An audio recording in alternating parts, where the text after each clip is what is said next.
আজকে আমরা আলোচনা করব এপিআই নিয়ে, অর্থাৎ অ্যাপ্লিকেশন প্রোগ্রামিং ইন্টারফেস। এই এপিআইটা আসলে কি? এপিআইটা বুঝতে হলে আমাদের আগে বুঝতে হবে আমরা যেই ওয়েবসাইটগুলো দেখি সচরাচর সেগুলো আসলে কিভাবে কাজ করে। এর জন্য আমাদের পুরো ওয়েব সিস্টেমটাকে আমরা তিনটা ভাগে ভাগ করে থাকি। একটা হচ্ছে ফ্রন্ট এন্ড, যেটা আমরা যে কোনো ওয়েবসাইটে ঢুকলে দেখতে পারি, সেটা হচ্ছে ফ্রন্ট এন্ড। আর একটা হচ্ছে ব্যাক এন্ড, যেটা হচ্ছে আমাদের সব বিজনেস লজিক, অর্থাৎ আমাদের কোডের যেই লজিকগুলো থাকে সেই লজিকগুলো আমরা যেখানে লিখি সেটা হলো ব্যাক এন্ড। আর আমরা যেই ডাটাগুলো সেভ রাখি, অর্থাৎ আমাদের ওয়েবসাইটে যত ডাটা আছে সব ডাটাগুলো হলো ডাটাবেজ নামে একটা জায়গায় সেভ থাকে। তো এই হলো সিম্পল স্ট্রাকচারটা।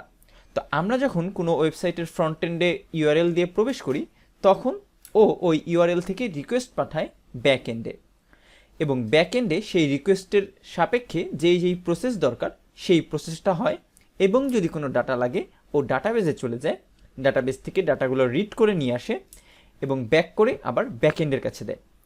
এই ব্যাকএন্ড এখন ডাটাগুলোকে সুন্দরভাবে যাতে আমার ইউজার দেখতে পারে, অর্থাৎ HTML CSS যেভাবেই হোক সুন্দরভাবে রিপ্রেজেন্ট করে একটা ইন্টারফেস ব্যাক করে আমার ফ্রন্ট এন্ডে। সেই ইন্টারফেসটাই কিন্তু আমরা দেখতে পাই, অর্থাৎ এরকম একটা লাইফ সাইকেল চলতে থাকে। বারবার যখন আমরা এক পেজ থেকে আরেক পেজে যাই তখন এরকম একটা কাজ হয়ে থাকে। তো এইখানে আসলে এপিআইটা কি কাজ করে?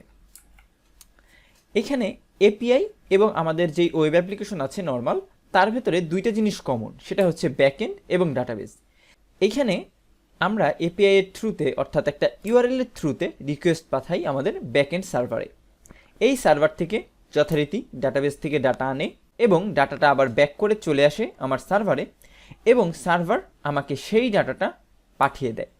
বাট আমাদের নর্মাল অ্যাপ্লিকেশনে আমরা যেটা দেখেছিলাম যে আমরা একটা ইউজার ইন্টারফেস দেখতে পাই, যে সুন্দরভাবে একটা ইমেজ চলে আসে, অনেক ডাটাগুলো সুন্দরভাবে কিন্তু রিপ্রেজেন্ট হয়, সিএসএস দিয়ে অনেক ডিজাইন করা হয়।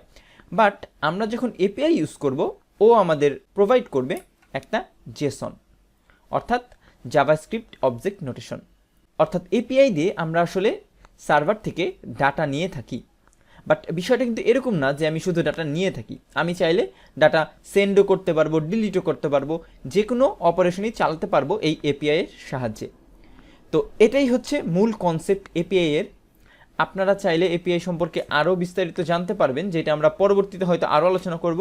বাট আমাদের এই টপিকে মেন উদ্দেশ্য হচ্ছে এই এপিআই আমরা কিভাবে জাভাস্ক্রিপ্টের সাহায্যে ইউজ করতে পারি সেটা জানা। তো আশা করি বুঝতে পেরেছেন এপিআই কি। পরবর্তী লেকচারে আমরা এই এপিআই ইউজ করে কিছু ডাটা নিয়ে আসব সার্ভার থেকে। আজকের ভিডিও এ পর্যন্তই, সবাইকে ধন্যবাদ।